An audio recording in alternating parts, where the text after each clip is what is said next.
तो हम लोगों ने अभी तक एआई का डेफिनेशन समझ लिया, एआई है क्या?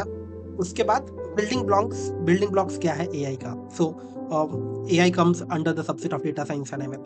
So in the bottom of the pyramid we have a data science, then in middle we have a machine learning, and then we have a artificial intelligence. So that we have discussed in the lecture number 2. अब हम लोग का motive है समझना कि AI engineers का क्या काम है.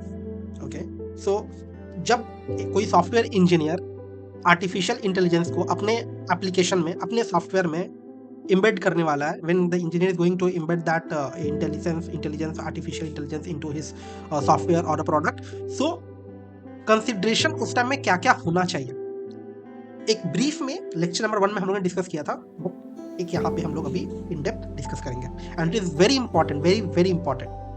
आपको लगेगा privacy concern, ethics and all क्यों हम लोग को जानना चाहिए. अगर आप ये नहीं लेते हो, अगर आप ये नहीं जानते हो, so you are not going to use Microsoft vision solution. Even vision solution is many things present. Vision related solution are not available portal even for the paid users.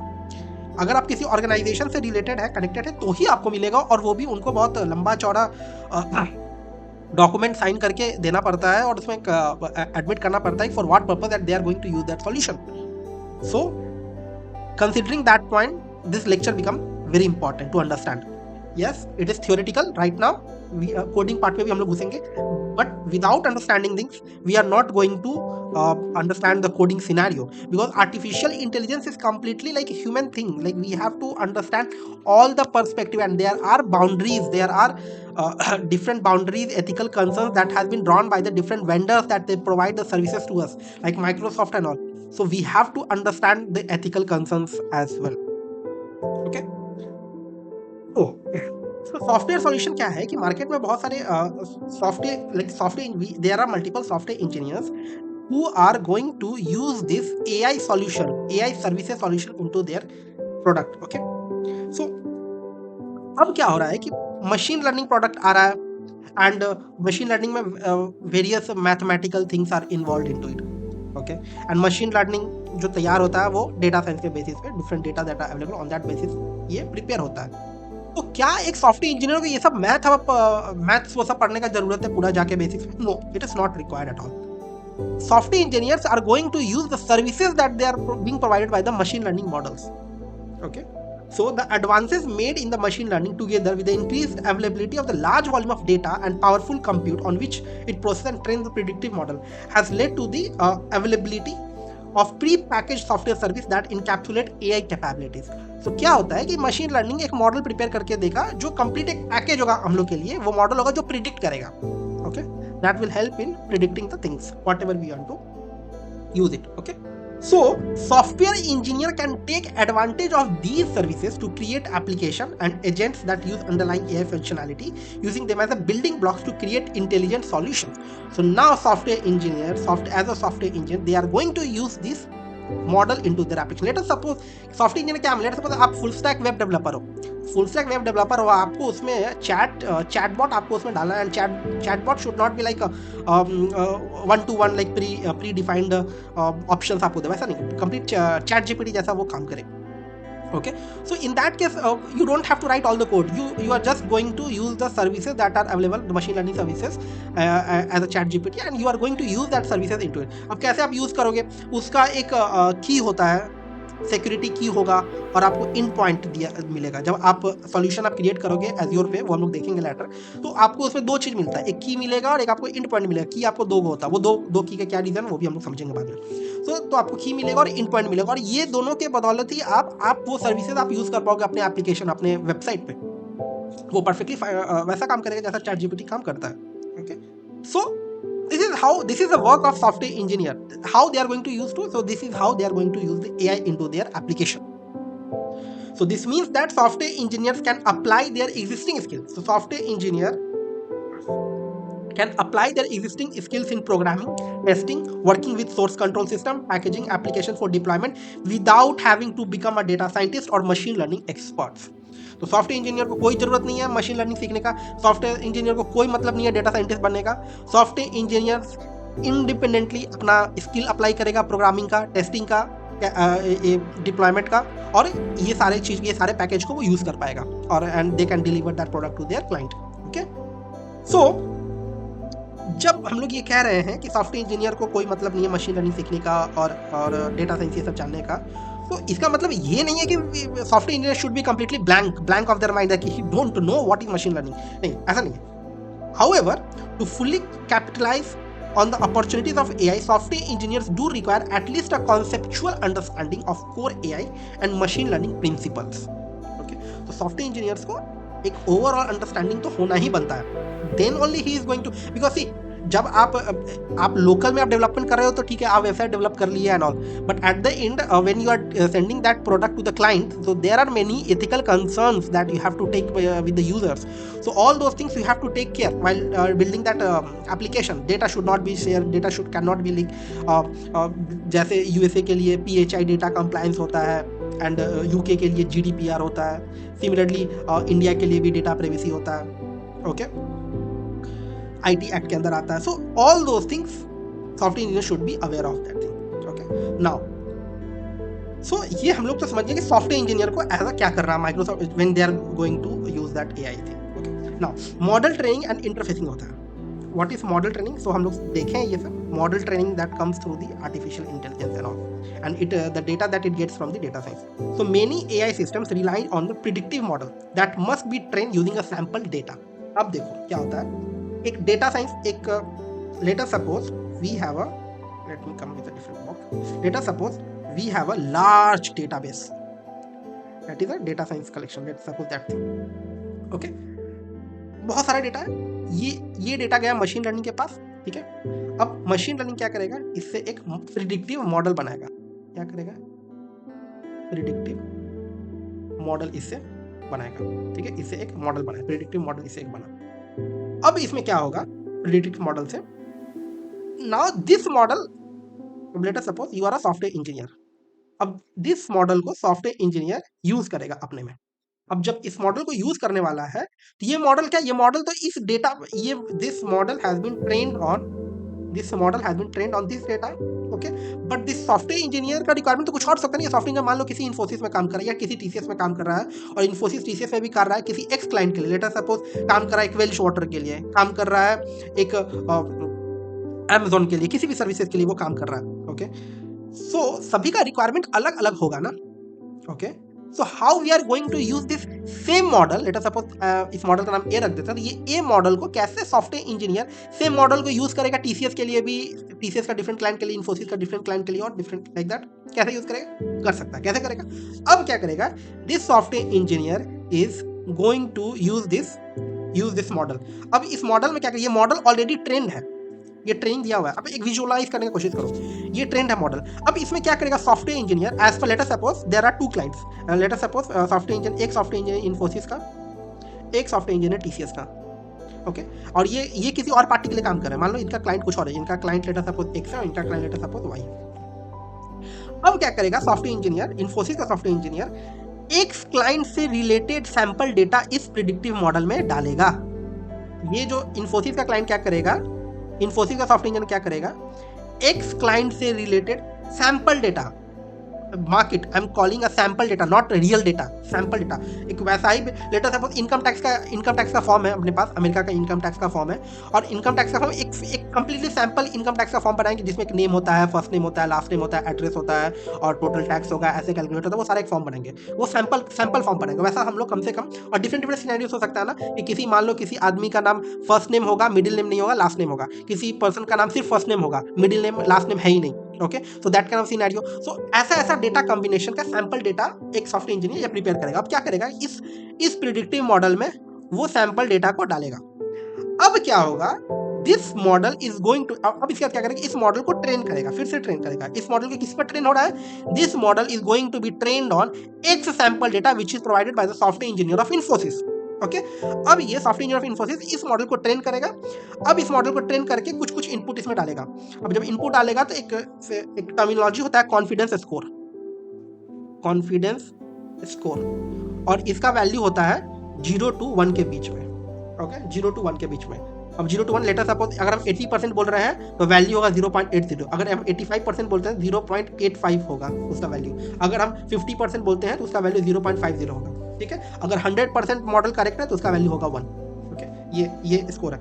अब क्या होगा कि हम इसमें क्या करेंगे, अपना डेटा डालेंगे, ये मॉडल तैयार हो गया, इसको एक्स सैंपल डेटा हम इसमें डाले हैं, एक्स सैंपल डेटा हम इसमें डाले हैं, इसको हम सेंड किए प्रिडिक्टिव मॉडल में, ये प्रिडिक्टिव मॉडल मेरा एक्स सैंपल डेटा पे ट्रेन होके ये मॉडल अब रेडी हो गया, इसको हम डिप्लॉय कर लिए। अब इसमें अपना डेटा डालेंगे और चेक करेंगे कॉन्फिडेंस स्कोर क्या है। कॉन्फिडेंस स्कोर 85% से अबव आ रहा है तो ठीक है, हम लोग कंसीडर करेंगे चलो ये सही काम कर, ठीक ठाक काम कर रहा है। 90% होना चाहिए, 95 98% का इतना 98-99% लेके गोल चल रहा है अभी, लेकिन एक बेसिक स्टैंडर्ड अभी 85% लेके हम लोग चल रहे हैं। एक बेसिक जो सेटअप स्टैंडर्ड होता है वो 85% है, ठीक है।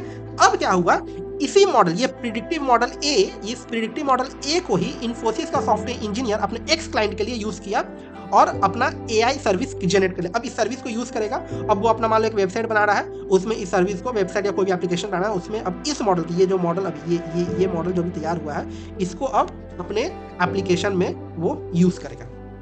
समझ गए? अब देखो ये सॉफ्टवेयर इंजीनियर जो भी बना है ये कहाँ का है, ये इन्फोसिस का है। अब लेटर सपोज यही मॉडल, यही same model, this same model, अगर हम, अब क्या होगा कि अब टीसीएस का एम्प्लॉय आएगा, लेटर सपोज ये टीसीएस का जो सॉफ्टवेयर इंजीनियर है वो वाई क्लाइंट के लिए काम कर रहा है। अब ये क्या करेगा, सेम मॉडल, ये जो तैयार हुआ है, ये जो मॉडल तैयार हुआ है सेम चीज को, अब इसमें क्या करेगा, टीसीएस का सॉफ्टवेयर इंजीनियर अपना वाई एम्प्लॉय के अकॉर्डिंग सैंपल डेटा इसमें भेजेगा, इस मॉडल में भेजेगा, इस प्रिडिक्टिव मॉडल में भेजेगा, ठीक है। अब लेटर सपोज टीसीएस का अपना काम करा था इनकम टैक्स से रिलेटेड, वाई क्लाइंट है उसका कुछ और काम, वो मान लो वो रेस्टोरेंट रिलेटेड प्रोडक्ट डील करता है, तो अब रेस्टोरेंट का इनवॉइस से रिलेटेड वो डील करेगा, तो वो उससे रिलेटेड वो सैंपल डेटा इसमें डालेगा। अब देखो एक्स डाला इनकम टैक्स से रिलेटेड, उसका देखो उसका फॉर्मेट बिल्कुल अलग है, वो इनकम टैक्स से रिलेटेड एक्स डाल रहा है, वाई डाल रहा है रेस्टोरेंट का रिसीट से रिलेटेड डेटा डाल रहा है। देखो दोनों कंप्लीट डिफरेंट फॉर्म है, लेकिन वो दोनों सेम मॉडल यूज करने जा रहा है, प्रिडिक्टिव मॉडल यूज करने जा रहा है। अब ये अपना वाई अपना प्रिडिक्टिव मॉडल में भेजेगा, अब ये क्या करेगा, ये प्रिडिक्टिव मॉडल ट्रेन होके अपना एक मॉडल, ये मॉडल ट्रेन होके डिप्लॉय होगा और ये अपना मॉडल बनेगा वाई, ओके। ये सैंपल डेटा गया, this is sample data feeded into the predictive model, predictive model अपने को मॉडल ट्रेन होके वाई मॉडल मिल गया। अब इसका भी कॉन्फिडेंस स्कोर चेक करेगा और जब 85% से अबव या जो भी उनका थ्रेशोल्ड फिक्स है उस थ्रेशोल्ड से अकॉर्डिंग अगर ग्रेटर डेटा आ रहा है, कॉन्फिडेंस स्कोर ज़्यादा आ रहा है, then they are going to use this model into their application, okay. तो ये अपना इसको अपना एप्लीकेशन में यूज करेंगे, ओके। तो देखो अब क्या हुआ, यहाँ पे क्या हुआ, सॉफ्टवेयर इंजीनियर, देखो सॉफ्टवेयर इंजीनियर, अब देखो यहाँ पे क्या हो, सॉफ्टवेयर इंजीनियर क्या मशीन लर्निंग सीखने का जरूरत पड़ा नहीं, सॉफ्टवेयर इंजीनियर क्या डेटा साइंटिस्ट बनने का जरूरत पड़ा नहीं, सॉफ्टवेयर इंजीनियर को ये जानना पड़ा क्या कि ये जो मॉडल ए यूज हो रहा था, क्या सॉफ्टवेयर इंजीनियर से कोई मतलब था कि इसके अंदर कौन सा एल्गोरिथम चल रहा है, कैसे चल रहा है, क्या इससे कोई मतलब था, कोई मतलब नहीं था इसको। वो क्या किया, सीधा इस predictive model as a service, let us suppose this predictive model as a service is provided by the Microsoft, okay.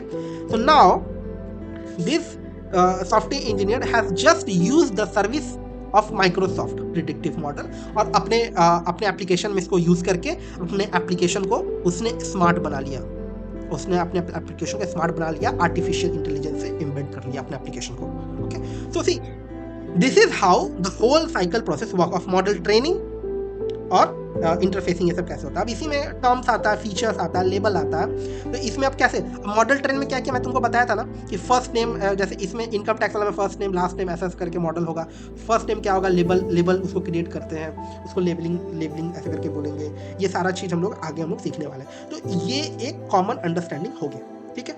अब देखो अब यहाँ बात आता है, ये जो मॉडल ए था, ये जो अपना मॉडल ए था, क्या ये मॉडल सत्यवचन आदमी है, बिल्कुल ऑनेस्ट है, जो ये बोलेगा, जो ये प्रेडिक्ट किया सही होगा। देखो जो भी मॉडल हम लोग ट्रेंड कर रहे हैं, well trained model is always accurate, is always accurate. इस एक्यूरेट का मीनिंग क्या है वो समझना पड़ेगा। When I am telling this well trained model is accurate, accurate means like जो ट्रेनिंग दिया हुआ उसके अकॉर्डिंग तो ये रिजल्ट देगा, हम देगा, 100% देगा। लेकिन we can't say that any predictive model is infallible, okay? No predictive model is infallible, कुछ ना कुछ तो एरर हो ही सकता है, कुछ ना कुछ प्रोबेबिलिटी गलत हो ही सकता है। जब हम लोग बताते हैं कि कल रेन होगा, कल बारिश होगी या कल धूप निकलेगा, वो प्रिडिक्शन है, वो गलत हो सकता है, वो गलत हो सकता है, लेकिन बात ये है कि कितना कितना गलत होने का चांस है। इसीलिए उस चीज को हम लोग मेजर करते हैं। किस टर्म में मेजर करते हैं? उस चीज को हम लोग मेजर करते हैं कॉन्फिडेंस स्कोर के बेसिस पे। That is the term called confidence score. उसके बेसिस पे हम लोग मेजर करते हैं कि वो प्रिडिक्शन अपना कितना सही है। ओके, तो ये अपना तो, और ये प्रिडिक्शन कैसे काम कर रहा है? ये प्रिडिक्शन नथिंग बट प्रोबेबिलिटी ये सब पे काम कर रहा है। अब देखो अगेन, ये प्रोबेबिलिटी जो कैलकुलेट होगा, सॉफ्टवेयर इंजीनियर को कोई मतलब नहीं है प्रोबेबिलिटी कैसे कैलकुलेट करना है नहीं करना है। सॉफ्टवेयर इंजीनियर से ये पता होना चाहिए कि जब कॉन्फिडेंस स्कोर 0.40 आ रहा है, जब कॉन्फिडेंस स्कोर 0.50 आ रहा है, जब कॉन्फिडेंस स्कोर 0.90 आ रहा है, तो इसका मतलब क्या है, ये सॉफ्टवेयर इंजीनियर को पता होना चाहिए। 0.90 is something 90%. 90% our data is accurate. The prediction is correct. 50%. Whenever the result is coming in the 50%, it means that our prediction is almost 50%. ये सही भी हो सकता है, 50-50 chance है. 40%. There is a, if our confidence score is 40%, then it means that there is a 60% chance जो अपना model है जो रिजल्ट है वो गलत हो सकता है. Okay, so these terminologies that software engineers should be able to understand. Okay, I think this is pretty much clear. So now, as a responsible AI and ethics, we should be take care that whatever the model that we are going to create, all those things should be used in ethical way, in correct way. Okay, it is important for the software engineers to consider the impact of their software on the users, on society, including ethical consideration about its use. When the application is embedded with the artificial intelligence, the consideration are particularly important due to the nature of how AI system work and inform the decision. Okay, so इसमें probabilistic model use होगा जो depend होगा data पे, और उसके basis पे train होकर ये अपने को रिजल्ट देगा. Okay, so we should understand like किस पर्पस के लिए यूज कर. अब ऐसा नहीं कि मैं एक एआई सिस्टम बना लिया जो which will tell that whether you are going to die tomorrow और not. This is not ethically correct. Okay, so software engineers should not jump into those kind of things working currently. As per the current scenario, these kind of applications are not promoted. Okay, this should not be done.